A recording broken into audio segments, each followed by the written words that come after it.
Quando eu tinha 22 anos, comecei a sair com um cara que conheci em um aplicativo de namoro por um tempo. O nome dele era Hunter. Saímos em cerca de 4 encontros ao longo de pouco mais de um mês. No começo, as coisas pareciam normais. Nosso primeiro encontro foi um café rápido, durou menos de 1 hora, mas como um processo de triagem para garantir que ele parecia ser uma pessoa normal. Nosso segundo encontro foi em um bar próximo para tomar alguns drinks. Ambos ficamos um pouco alegres e foi um momento agradável. Nosso terceiro encontro foi um jantar e foi aí que comecei a questionar as coisas, perguntar se eu realmente combinava com a personalidade dele ou se sentia que havia algo um pouco estranho nele. O encontro terminou com um beijo, o primeiro e único que demos. Então, me convenci de que, já que o deixei me beijar, as coisas estavam indo bem. Não foi até algumas semanas depois que tivemos nosso quarto e último encontro. Saímos para beber novamente. No entanto, dessa vez, eu já fui com uma mentalidade menos empolgada e comecei a prestar mais atenção em pequenos detalhes do comportamento dele, que percebi serem um tanto incomuns. É difícil explicar exatamente o que quero dizer, mas alguns de seus trejeitos simplesmente transmitiam uma vibe antissocial e até levemente assustadora. Ele começou a beber demais nesse encontro também, e ficou muito pegajoso, tentando me beijar várias vezes no bar. Não sou fã de demonstração de afeto em público, especialmente sentada em um bar com pessoas ao nosso lado. Recusei educadamente as investidas dele e poucos minutos depois mencionei que estava cansada, deixando claro que deveríamos ir embora. Ele pediu a conta, pagou e então pegamos nossos casacos e saímos. Enquanto caminhávamos para nossos carros, ele me parou e perguntou, de maneira muito direta, se poderíamos ir para casa juntos. Eu disse, não hoje à noite, estou cansada e tenho que trabalhar amanhã. O que era uma mentira. Ele, surpreendentemente, continuou insistindo, dizendo que me levaria ao trabalho no dia seguinte e outras coisas assim. Achei isso absurdo, independentemente dele estar bêbado ou não. Além disso, não gostei da ideia dele dirigindo bêbado para casa. Naquele momento, decidi que não o veria mais. Fui para o meu carro, que estava estacionado do outro lado da rua, e comecei a dirigir devagar para casa, apenas porque eu também tinha bebido um pouco. Eu não estava bêbada, mas ainda assim, fui muito cautelosa. Também estava muito atenta ao meu redor, olhando para ver se havia policiais, o que talvez seja o motivo pelo qual percebi que o mesmo carro estava atrás de mim. Depois de fazer pelo menos 3 curvas, percebi que parecia ser o carro do Hunter. Mandei uma mensagem para ele. Você está me seguindo? Ele respondeu rapidamente. Sim, só quero garantir que você chegue bem em casa. Liguei para ele, mas ele não atendeu.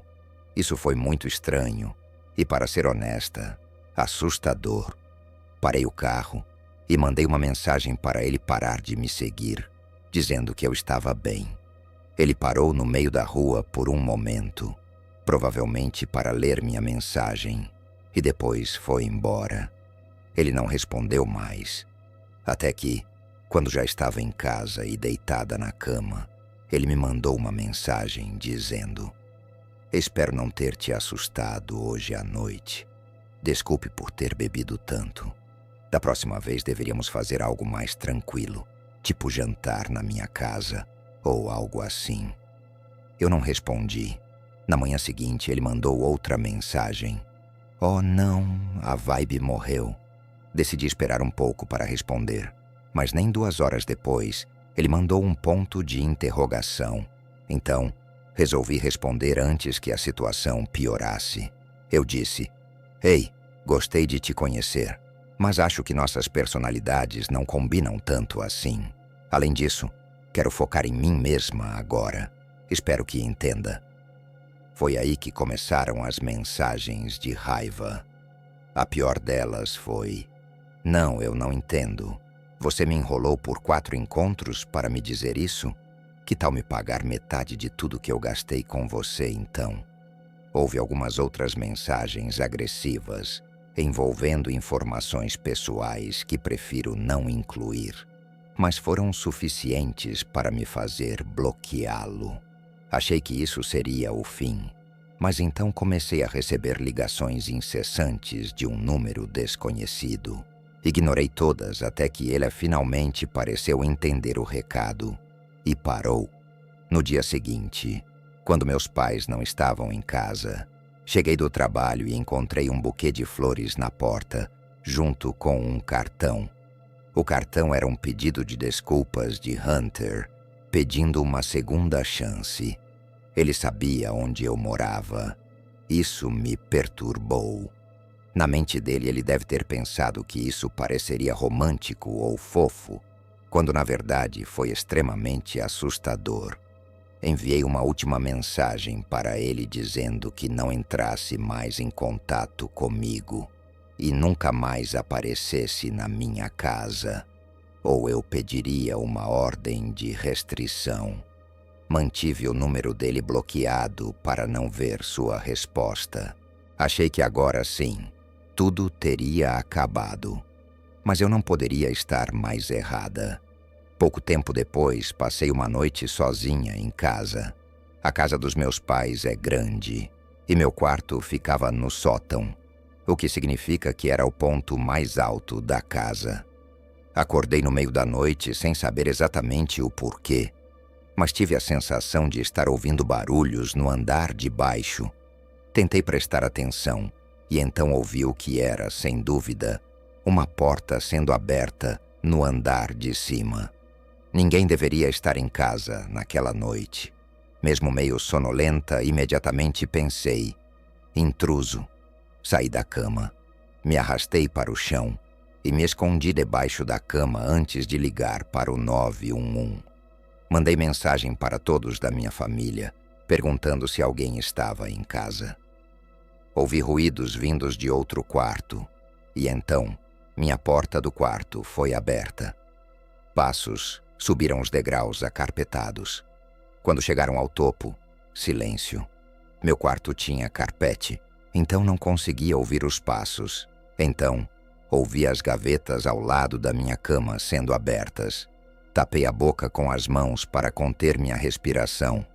Meu coração disparou. Ouvi uma voz masculina resmungar: "Ah, caralho!" Naquele momento percebi: acho que essa voz é do Hunter. Continuei imóvel, rezando para que meu celular não tocasse. Ouvi mais barulhos de coisas sendo reviradas. Ele estava mexendo em toda a minha cômoda. Então, senti a cama se mover. Ele havia se sentado nela. Eu conseguia ver a silhueta de 2 sapatos sob a saia da cama. Mesmo no escuro, era visível. Não sei o que ele estava fazendo sentado ali, mas ele ficou por mais de 2 ou 3 minutos antes de se levantar e dizer: "Porra." Ouvi as gavetas sendo fechadas e depois os passos descendo novamente até o andar de baixo. Liguei para a polícia e sussurrei no telefone, apenas para garantir.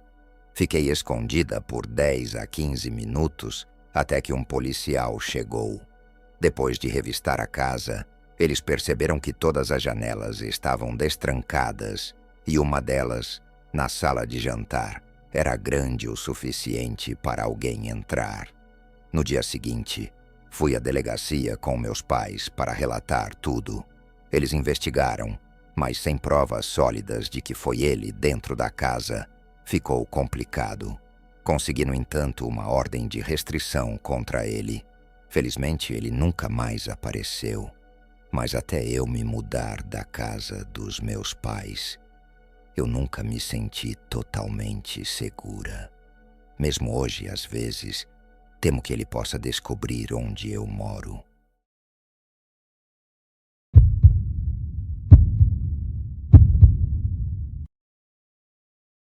Eu estava na 6ª série quando isso aconteceu. Tudo começou na semana do Halloween, quando eu ficava depois da escola para ajudar a decorar uma casa assombrada para o carnaval de Halloween da minha escola. Eu costumava ficar e brincar com alguns dos meus amigos enquanto era recompensado com pizza por ajudar na decoração. Além dos meus amigos, havia também outro garoto que ficava até tarde. Vou chamá-lo de Chris. Nós nos dávamos bem durante todo o tempo em que ficávamos depois da escola, e ele nunca me deu qualquer motivo para me sentir desconfortável perto dele. Ele era genuinamente um garoto engraçado e legal. Mas enfim, avançando 2 semanas, fui subitamente abordada por um grupo de meninas da minha série, todas empolgadas e com sorrisos largos no rosto. Perguntei o que estava acontecendo, e elas me disseram que eu tinha um admirador secreto e que ele me mandaria uma mensagem naquela noite. Eu estaria mentindo se dissesse que não fiquei empolgada, ou pelo menos curiosa. Eu queria saber quem era. Mais tarde, naquela noite, quando estava prestes a dormir, recebi uma notificação do Messenger. Era o único aplicativo que eu tinha na época e que usava para me comunicar com meus pais quando estava sozinha em casa. A mensagem era de Chris. Eu tinha completamente esquecido que o adicionei no Facebook no Halloween. Abri a mensagem e estava escrito: Maya, preciso falar com você. Fiquei preocupada e respondi rapidamente: Sim, o que está acontecendo? Está tudo bem? Até hoje eu queria não ter respondido. Os 3 pontinhos indicando que ele estava digitando apareceram e ficaram lá por uns bons 2 minutos, o que significava que ele ainda estava escrevendo. Pareceu uma eternidade até que sua mensagem finalmente chegasse. Eu não esperava pelo que veio a seguir.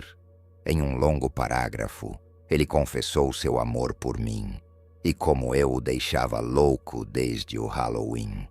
Ele também explicou que tentava me impressionar durante o recreio com suas habilidades no futebol, mas que eu nunca parecia notar. Disse que estava cansado de ser ignorado e terminou com: Quero que você me note, então acho que o que estou tentando dizer é: você quer ser minha namorada? Senti um arrepio de vergonha ao ler cada palavra. Fiquei olhando para a mensagem por um longo tempo. O quê? Eu mal conhecia esse garoto e já tinha me afastado dele há muito tempo. Tentei pensar em uma maneira de rejeitá-lo educadamente, pois não queria magoá-lo. Respondi que não gostava dele daquela forma e que queria apenas ser amiga. Mas percebi imediatamente que ele não gostou da resposta. Ele continuou perguntando: Por quê? Zrenia, eu precisava dar um motivo diferente a cada vez, até que ele finalmente parou de responder. Na manhã seguinte foi um pesadelo para mim.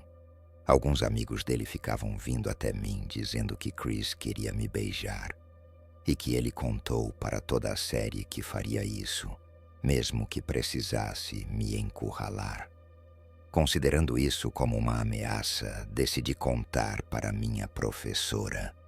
Ela me disse para ficar dentro da sala de aula durante o recreio e o almoço e que, se ele chegasse perto de mim, eu deveria correr de volta para a classe. Isso não foi suficiente para mim. Relatei o caso ao diretor, que me garantiu que tomaria providências imediatamente, o que me deu algum alívio.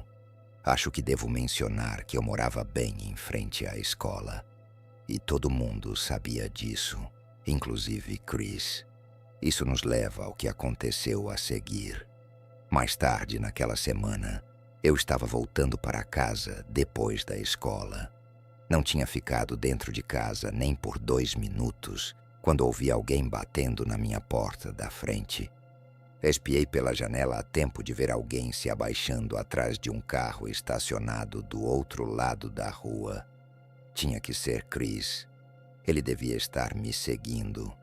Minha mãe abriu a porta e encontrou um pedaço de papel no chão. e, sem surpresa, era endereçado a mim. Li a nota em voz alta e dizia que havia uma surpresa me esperando debaixo do Cadillac na minha garagem, que na época pertencia ao meu irmão. Minha mãe foi verificar, mas não encontrou nada. Mas depois desse dia, o Cadillac do meu irmão parou de funcionar.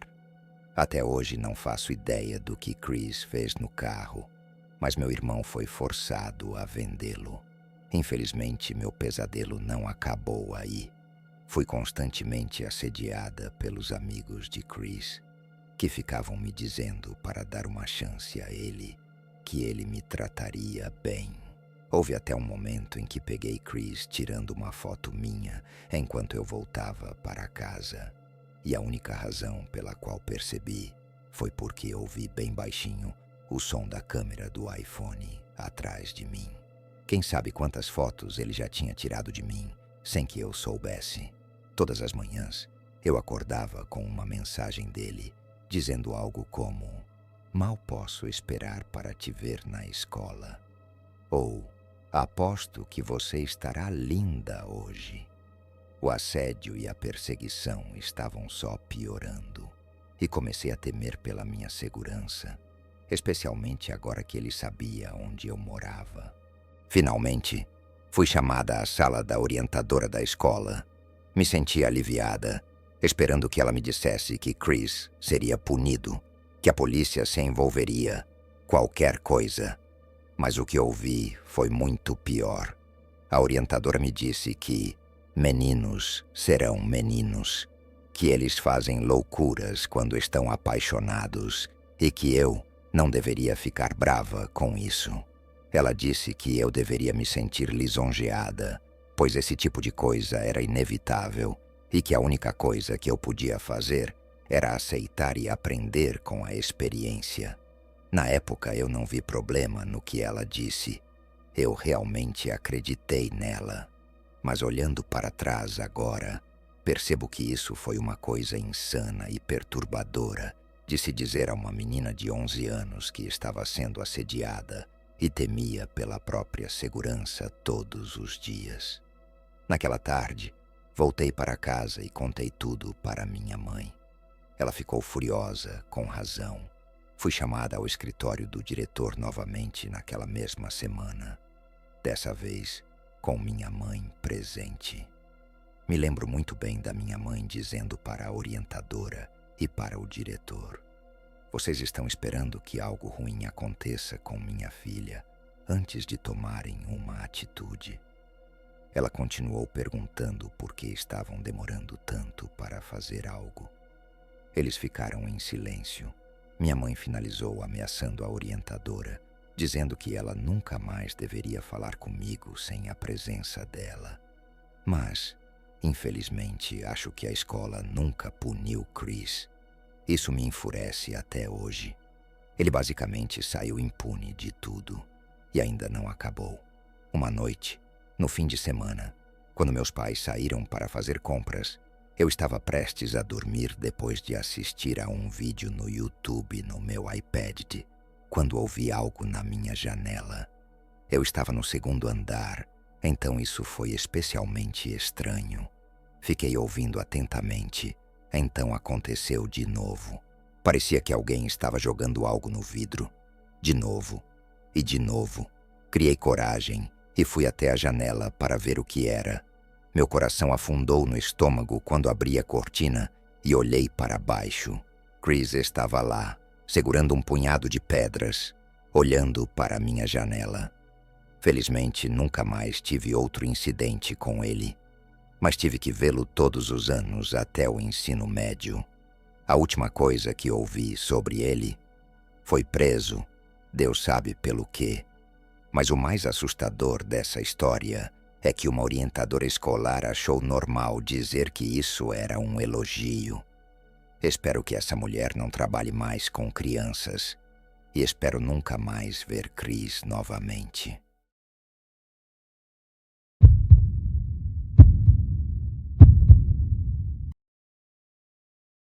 Eu quero permanecer o mais anônimo possível com isso, pois foi um acontecimento muito sério que me deixou com um transtorno de estresse pós-traumático e, infelizmente, me marcou. Estou mudando todas as cidades e nomes na história para que não haja como isso ser rastreado até mim. Sempre fui uma pessoa muito reclusa na maior parte da minha vida.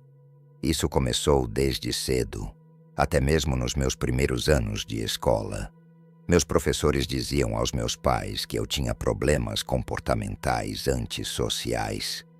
Eu até participava de algumas daquelas aulas especiais de 20 minutos para fala e comportamento no ensino fundamental.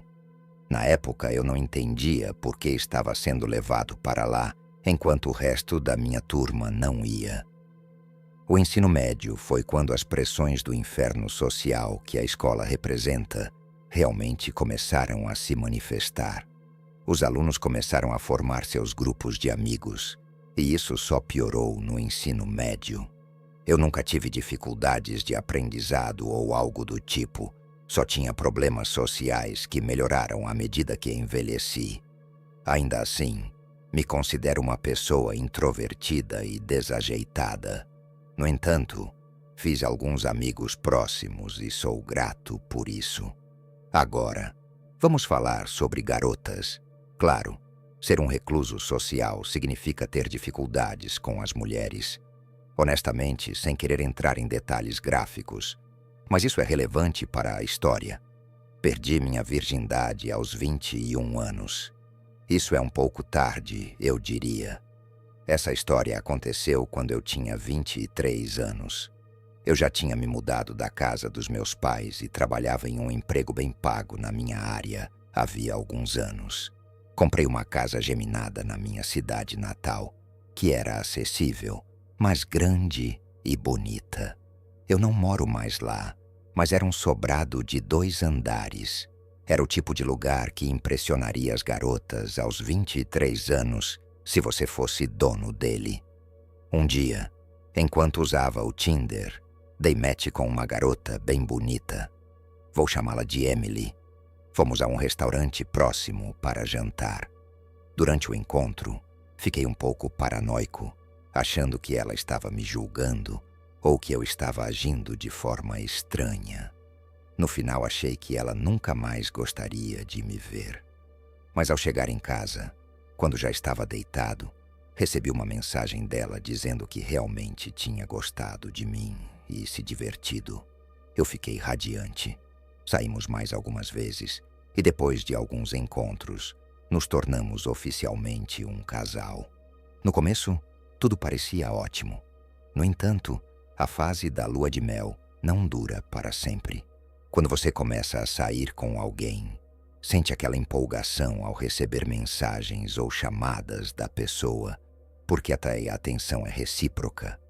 Mas aos poucos, comecei a perceber que ela me mandava mensagens demais, o tempo todo. Ela perguntava onde eu estava, e se eu demorasse para responder, me ligava ou mandava várias mensagens com interrogações. Uma noite, enquanto estávamos no sofá, ela exigiu que compartilhássemos nossas localizações um com o outro. Eu não gostei da ideia, mesmo sem ter nada a esconder. Mas mesmo assim, aceitei. Com o tempo, a situação piorou. Se eu estivesse na casa do meu amigo Phil, por exemplo, e demorasse para responder, ela me perguntava por que eu estava lá. Chegou a um ponto em que, certa noite, eu estava com Phil e nosso amigo Mark no porão da casa dele, e ela apareceu lá. A mãe do Phil a levou até nós, e Emily nem tentou esconder sua raiva. Ela começou a me repreender em voz alta por estar ali, em vez de responder suas mensagens sobre ir a uma vinícola no dia seguinte. Tentei acalmá-la e pedi para conversarmos depois, mas ela insistiu que eu fosse embora com ela. Pedi desculpas aos meus amigos e saí para falar com ela na rua. Discutimos ali mesmo. Ela queria ir para minha casa comigo, mas eu disse que não. Dirigimos separadamente e, ao chegar em casa, enviei uma mensagem longa dizendo que precisava de um tempo e de espaço. Provavelmente deveria ter feito isso pessoalmente, mas no momento eu estava com medo da reação dela. Claro que ela começou a me ligar sem parar e mandar dezenas de mensagens. Quando parei de responder, ela bateu forte na minha porta e tocou a campainha repetidamente. O barulho foi tão intenso que meu vizinho saiu para perguntar o que estava acontecendo. Eu ouvi Emily gritar com ele, dizendo que eu era um pedaço de lixo e outras coisas. Meu vizinho calmamente pediu para que ela fosse embora. Escutei tudo com meu ouvido praticamente encostado na porta. Felizmente ela foi embora, mas eu fiquei muito perturbado com a situação. No dia seguinte, lembrei de parar de compartilhar minha localização com ela. Assim que fiz isso, Emily me enviou mensagens furiosas.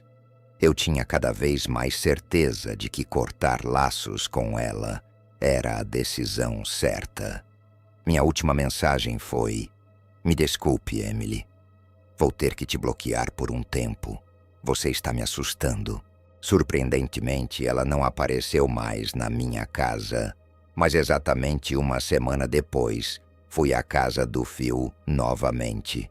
Saí de lá por volta das 23 horas e fui para casa.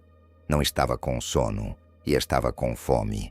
Então coloquei algo no micro-ondas e sentei no sofá para assistir a um filme. Enquanto procurava algo para assistir, ouvi um barulho vindo da sala de jantar. Fiquei em silêncio e então ouvi o barulho de uma porta sendo aberta. Peguei o controle remoto e silenciei a TV. Meu coração disparou ao perceber que a porta que separava a sala de jantar estava aberta. Peguei uma faca grande da cozinha e liguei para o 190. Falei alto no telefone para que qualquer um que estivesse ali soubesse que a polícia estava a caminho. O atendente me instruiu a esperar do lado de fora. Em poucos minutos, um policial chegou e revistamos toda a casa juntos. Mas não encontramos ninguém. Mesmo assim, naquela noite, me tranquei no quarto para dormir. Por volta da madrugada, acordei com várias mensagens de um número desconhecido. Era Emily. As mensagens eram longas e pediam para me encontrar no dia seguinte. As últimas diziam repetidamente: "Acorda." Respondi que aquilo era loucura e que ela deveria me deixar em paz. Segundos depois, ouvi um grito dentro do meu armário. Era Emily. A porta do armário se abriu com força e ela saiu com uma faca na mão. Corri e consegui sair do quarto, mas ela tentou abrir a porta e começou a enfiar a faca por entre as frestas. No desespero gritei: "Eu te amo, por favor, para." E, inacreditavelmente, ela parou. Aproveitei a pausa para ligar para o 190 e, enquanto segurava a porta, fingi que queria voltar com ela. Convenci Emily a jogar a faca longe. Quando ouvi o barulho da faca no chão, abri a porta e a derrubei no chão. Segurei Emily até a polícia chegar. Eles invadiram minha casa e a levaram algemada. Ela estava histérica, chorando muito. Depois disso, houve um longo e complicado processo legal. Emily foi condenada por crimes graves e está na prisão. Isso não me traz alegria. Era alguém que eu achava que amava, mas que tentou me matar. Sei que essa experiência me marcará para sempre. Mas contar essa história, mesmo que anonimamente, me traz um certo alívio.